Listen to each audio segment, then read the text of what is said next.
everyone! Welcome back to my channel. So for today's video, I will showing you my what's in my on-the-go bag. So ito yung bag na ginagamit ko every time na lumalabas ako kasi handy lang siya. Yung kailangan ko lang talaga yung nilalagay ko dito. Lumalabas kami, ito na yung dinadala ko. Before I start, please do subscribe to our channel if you haven't yet. And please do click the notification bell beside the subscribe button para ma-notify kayo every time na may bago kaming uploads na video. Okay, so let's start. So this is my bag and this is from Mango. Meron siyang isang zipper. Then ito yung kanyang strap, long strap, adjustable siya, na ano lang siya, yung parang i-clip lang siya na gano'n. Hindi siya yung parang usual na, ang tawag dito, na lock. And then, meron siyang dalawang stopper. Hindi ko alam ang tawag. Basta ganyan siya. Ayan.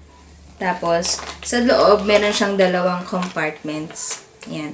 So, sa first na compartment is itong aking wipes from Watsons. So this is Watsons Invigorating Wet Wipes. Unscented siya. With aloe vera extract, gentle and mild, alcohol-free. So 20 wipes. So ito lang yung ginagamit ko, dinadala kong wipes. Kasi pwede lang siya sa face, pwede lang din siya sa kung ano-ano pang parts ng katawan. And then, itong Maybelline na Dream Satin Skin Ultra Breathable Satin Two-Way Cake in the shade Nude Beige. So, ito, binigay lang sa akin ng aking sister-in-law. Ayan. And then, meron din ditong brush. Dito, para wala lang, brush. Powder brush. Then, again, meron na naman akong alcohol. And yung aking Vicks inhaler. Last time na lumabas kami na ito ang gamit kong bag is meron akong sipon. Kaya ito. Ayan. And yung aking lip balm na nandun sa bag ni baby. Ayan. So, dito naman tayo sa next na compartment. Dito is yung aking wallet and cellphone. So, ayan. Magkasama sila. So, ito yung aking wallet. Yung LV na, hindi to true. Parang class A, parang gano'n lang siya. Kasi wala akong makitang code. Yes, wala siyang code. Kaya, ayan. So, ito ang... Okay, so sa first compartment is meron akong mga bills. Meron akong mga reals. Ito yung mga natira pang reals ko simula nung umuwi ako. And then, meron lang akong isang 5 pounds Egyptian money. Yan. Then, andito rin yung aking Comelec card nung OFW pa ako. Kaya hindi ko alam kung ano pa yan, kung i-honor pa nila yan. Pero ang ginagamit ko is yung voter certificate. Kung maghahanap sila. And then, itong aking license, PRC license. Tapos, yung aking UMID card.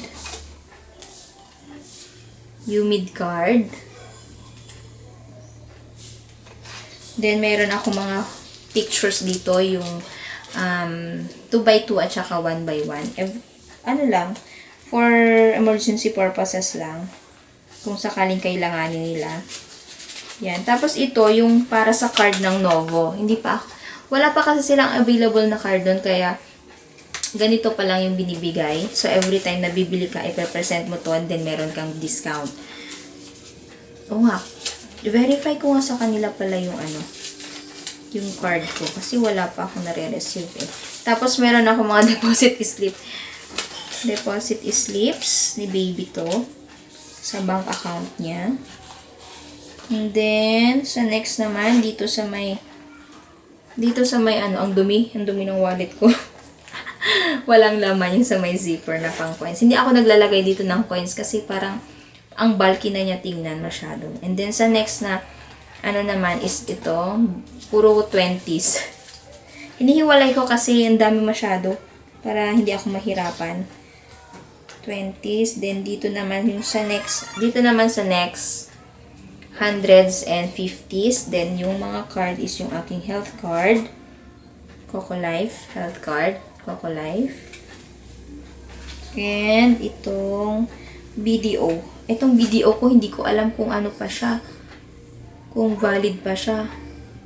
Pero valid pa naman. Ang validity niya is hanggang December 2025. Hindi ko alam kung activated pa siya. Kaya kailangan ko palang i-check para yung mga ibang mga remittances dyan na lang i-send. Yung mga payments ng online shop ko. By the way guys, mayroon akong online shop. Nasa description box yung aking online shop, yung link niya nandoon if ever na gusto ninyong i-check. Please check and like my page. Ayan.